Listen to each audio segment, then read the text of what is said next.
Going against people, going against the world is probably the most stupid thing you would hear. Nobody is against you. They're against what you said. Maybe they don't like what you're saying. Maybe they don't even like your face.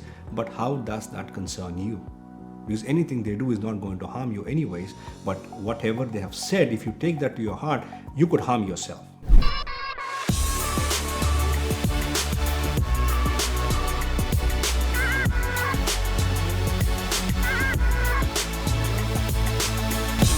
We keep complaining it's a tough life. It's a hard life. The fact is, life is just reality. We are the ones which are hard on it. Because whatever we throw out into this reality comes back on us, and whatever comes back, since we don't like it, or which is not beneficial to us, which does not give us anything we want, that makes it very hard for us. And we complain about life. Life is it. It's a fact. It's truth. It's reality. Why is it different for different people? There were 7 billion people on earth. Most of us experience it differently. We might understand certain things in a way that we can relate to, but in the purer sense of what each one of us knows, the way we know life is definitely different.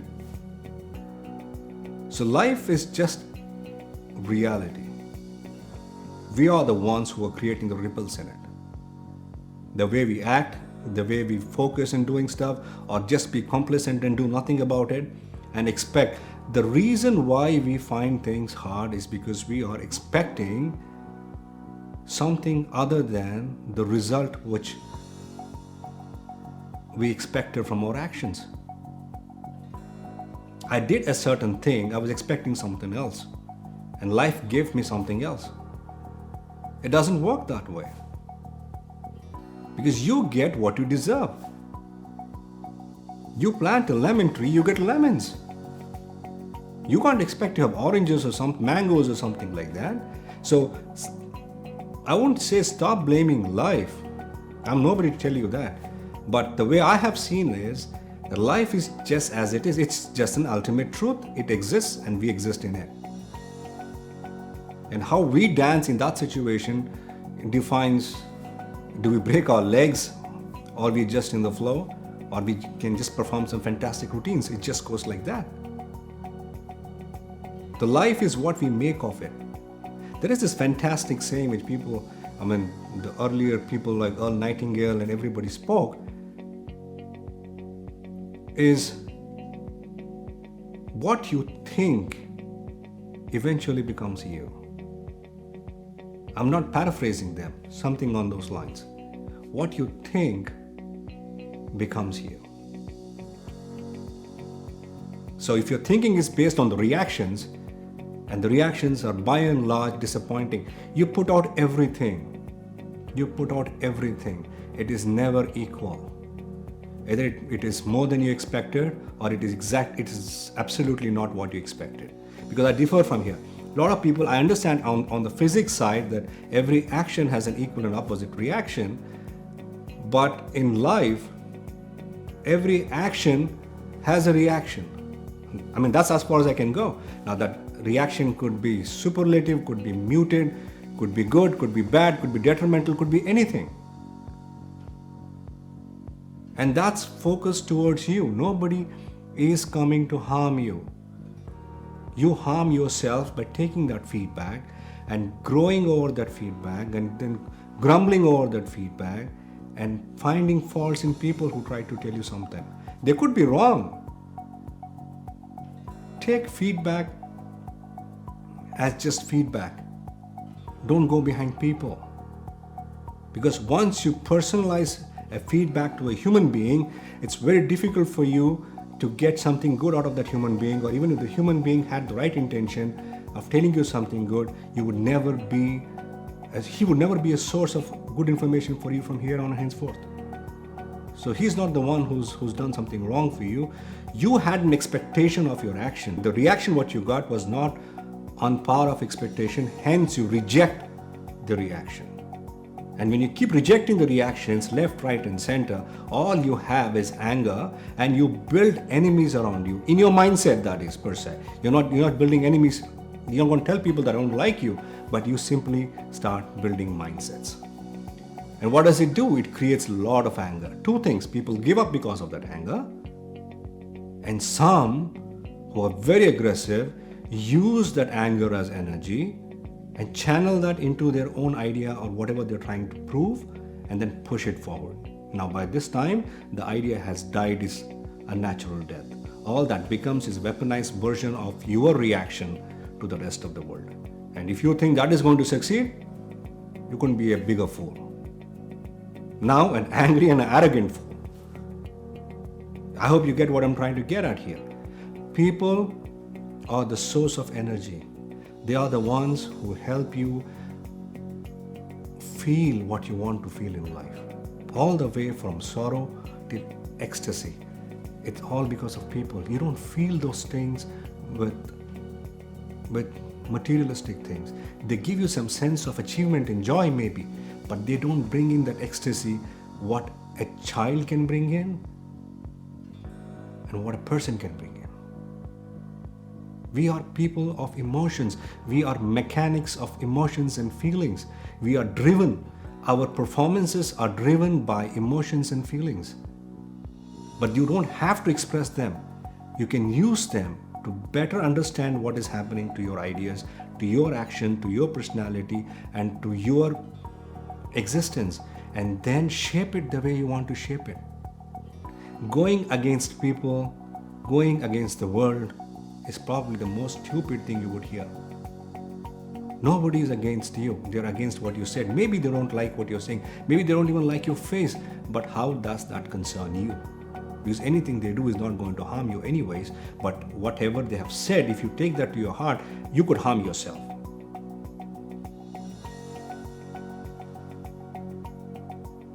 So who is supposed to be doing what here? We are supposed to be wiser. We are supposed to be forgiving.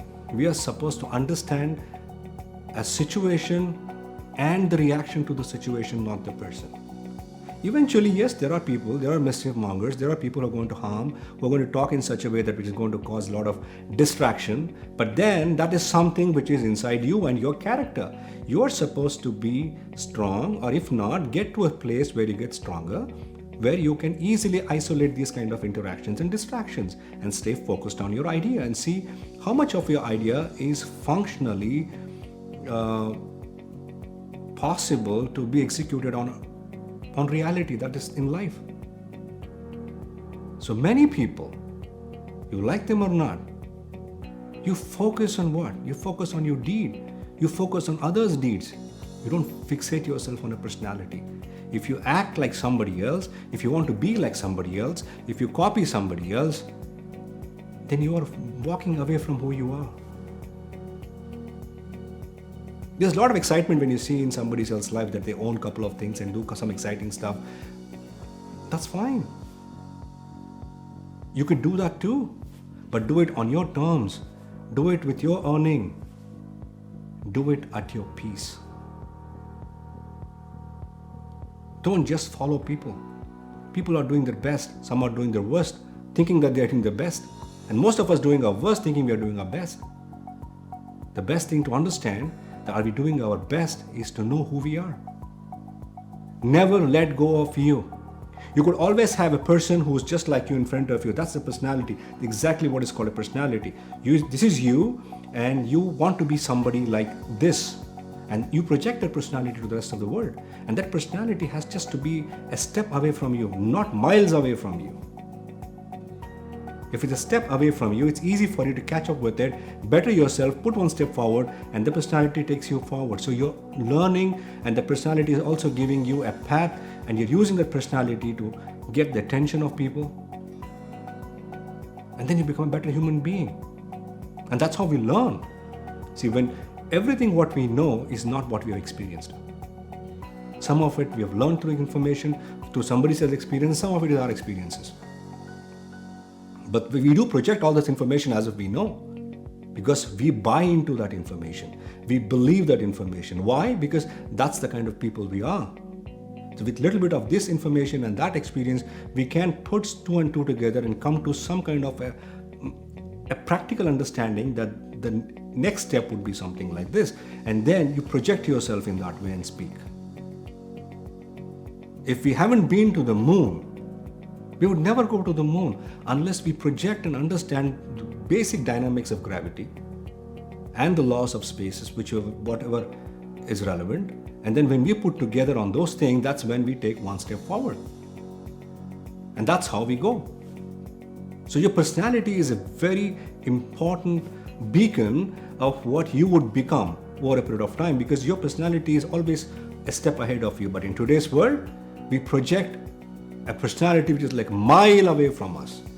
It is not us. We want to be something like that. And it's so far from us that we don't have those characters, we don't have any of those practices, neither those virtues or, I don't know, our expertise, nothing.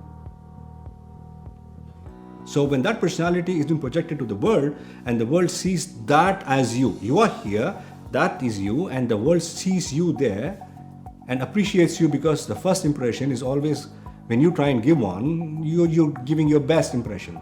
Now, impression could be a theatrical, let's say, a show. So people are impressed. They expect you to do something like that over a period of time. And maybe you promise something of being that personality. You would know very little about it. But as time goes by, people would know that you know nothing. Or maybe you completely lied or you misled people. And that's when things start becoming hard on you. So when you get into a place which is away from your arm's length, and that creates complex situations and complexities, and that will kind of drive you, bog you down, and you get scared and you get anxious. That's one way. Some people get very aggressive and try and push their agenda even forward by being angry with the rest of the world, and that is another no. Because when you get angry and you move towards the world, you're going to harm yourself first, and you're going to harm a lot of people. And that's not the right way to live life, because there is no peace in it, there is no happiness in it. What kind of happiness you have when you go and destroy somebody and think that you've done a good thing? There's no happiness in it. Maybe a sense of achievement, but it's short-lived. Anger will make you do things. It will give you a sense of achievement. Maybe it will even relieve you of certain stress and pressure. But the bottom line is, you will realize what you did was wrong, and nothing good comes out of it. So never be angry with life. Never be angry with yourself. Never be angry with anyone. Give everything its space, because you need your space. Your space helps you understand who you are. Your space is your world. Most important thing, stick close to who you are, develop yourself, make yourself a stronger person, a very strong person who can help a lot of people, who can help societies, who can help countries. With today's advanced technologies of information, broadcasting, communications, you can influence the whole world single-handed, if you so wish to. Or you can just share your experience like I'm doing. Just share your experience with the rest of the world and see if it helps somebody. It should help somebody, because I feel good about this.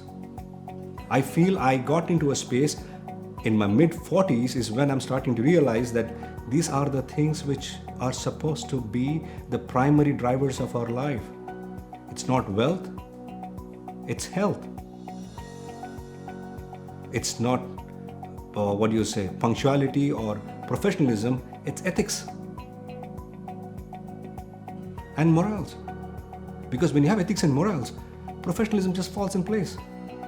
So if you have to, people say, okay, let's do these practices, get up at 4 a.m. in the morning and do these exercises, and then do this kind of routine and learn some books, and spend some time reading a book each day, all those things, right? Those are all superficial things. Once you get to know yourself, and those changes are such huge in magnitude, there's all these small, minuscule practices will all fall in place. It's your personality, it's your spirit, it's your vision, it's your mindset which is supposed to expand, because everything is in here. The people who don't have the control on themselves, their mindset, are the ones who need certain practices and habits to help them anchor themselves somewhere so that they can start, making some sense of what they're doing. I'm trying to say the same thing but in a different way, wherein you don't have to get into those spaces yet. Because once you cure the disease, you are healthy. There is no patching it. You cure yourself inside out because there is a problem. If you are suffering, there is a problem. And one fantastic thing about life is when you suffer and are in pain, it's life telling you that things are not going right. So you must be a moron to sit there and experience and endure it. You're supposed to get up and start moving and make some changes. Small, big, whatever. That's life telling you it's not a healthy life. Get up. Do something about yourself before you regret it. Because there are times when you will have no time. Because time is limited for all of us. It does not mean you have to be in a hurry. To go where? To do what? You must use your time wherein it gives you some sense of peace and happiness, gives you a sense of achievement, and gives you a true feeling of success. The true feeling of success is not making money or earning money. The ability to earn, the ability to do what you think was right and pursue it to a place where you think you're doing really good. That, my friend, is success. It need not be grand. You need not have a big house, a big car, or anything of that nature, yacht, planes, nothing. You don't need them. You can still have them. You'll still get them. If you're good in what you're doing, you'll still get them. They are the byproducts of what your abilities can achieve. They do not define your abilities. I hope you're getting what I'm saying. So work within. Work with yourself. Understand yourself. Every time we go looking for solutions outside, we try and look for some kind of a help from outside. You need help within. You are your best help. All you need to do is shut yourself up and make sure that you're away from all the clutter within your head. I'm not saying walk away somewhere, sit in some calm place, nothing of that sort. If you can find peace in yourself wherein you're able to shut your mind down of all things which are affecting you and creating fear and anxiety, and believe that this is a God-given life, it can't be taken away from you just for the whims and fancies of somebody else. It is you who gives it away. We lose our lives because we give it away by bad practices, by bad activities, and getting ourselves in situations which could harm us. Otherwise, life is not going to live you. And nobody is scared of death because they don't coexist. When you're not alive, only then there is death. Death and life don't live together. So, there's no need to worry. The only thing we need to do is get out of agony if we are in one, get out of fear if you are in one, get out of depression if you are in one. The objective of what I'm trying to get at is to find that inner strength which is existent in everyone. It's just that we have masked it up, which buried it down so low with all kind of monotony around us, the pressures of living a life, of making money, having some kind of brands, projecting ourselves as some kind of personality which we are not. All that has its own ripples around us, and that creates major complexities wherein you find yourself very hard to untie and come back to a source where you think that this is me. It takes you so far away from you. So for you to find yourself back home becomes a big ask. But there is a way. And that is, drastic situation needs desperate steps. And that's what I'm saying. Come back to yourself, come back to you, come back home. And everything will be fine. I am Raj Khan. Thank you for listening to me today.